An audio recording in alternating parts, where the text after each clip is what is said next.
اور جو جملے میں پڑھا ہوں پڑھ لیجئے، پڑھتے ہی جتنے چھوٹے گناہ ہیں سارے معاف ہو جائیں گے انشاءاللہ۔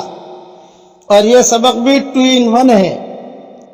عن انس رضی اللہ عنہ ان رسول اللہ صلی اللہ علیہ وسلم قال ان سبحان اللہ والحمد للہ ولا الہ الا اللہ واللہ اکبر تنفذ الخطايا كما تنفذ الشجرة ورقها۔ الحدیث رواہ احمد۔ ترجمہ: حضرت انس رضی اللہ تعالی عنہ روایت کرتے ہیں کہ حضرت محمد صلی اللہ علیہ وسلم نے ارشاد فرمایا، درود شریف پڑھ لیجئے۔ حضرت محمد صلی اللہ علیہ وسلم نے ارشاد فرمایا، اب پڑھیے میرے ساتھ، سبحان اللہ، الحمدللہ، لا الہ الا اللہ، اللہ اکبر۔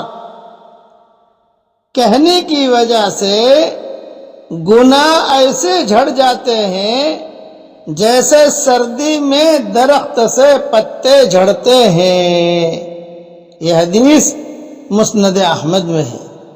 تو آپ کے پڑھتے ہی گناہ جو ہے معاف ہو جائیں گے۔ بغیر وضو کے پڑھو گے تو بھی لیٹے لیٹے پڑھ لیجئے، آپ کار چلاتے چلاتے پڑھ لیجئے، روٹی بناتے بناتے پڑھ لیجئے، لسی بناتے بناتے پڑھ لیجئے، گناہ معاف ہو جائیں گے، چھوٹے گناہ۔ لیکن ہمارے پاس بڑے گناہ بھی ہے، چھوٹے گناہ بھی ہے، اس کی کوئی حد نہیں ہوتی، لیکن ہماری آنکھیں میلی ہوتی ہیں، کبھی ہم غیبت بھی کر لیتے ہیں، کبھی جو ہے کیا کر لیتے ہیں، تو اپنا جو ہے روزانہ کھاتا کچھ نہ کچھ گناہوں کا کم ہونا چاہیے۔ اب پڑھ لیجئے، سبحان اللہ والحمدللہ ولا الہ الا اللہ واللہ اکبر۔ دیکھو میں نے پڑھا، میرے چھوٹے گناہ اللہ نے معاف کر دیے۔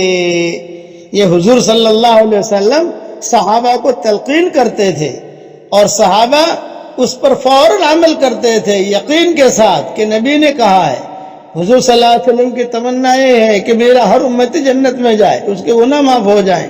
ہم سے چھوٹے موٹے گناہ ہوتے رہتے ہیں، تو آپ پڑھتے ہی آپ کے گناہ اللہ تعالیٰ معاف کر دے گا۔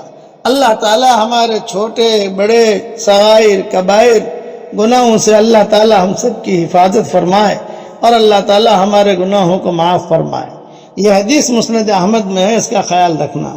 والسلام علیکم ورحمۃ اللہ وبرکاتہ، وآخر دعوانا ان الحمد للہ رب العالمین۔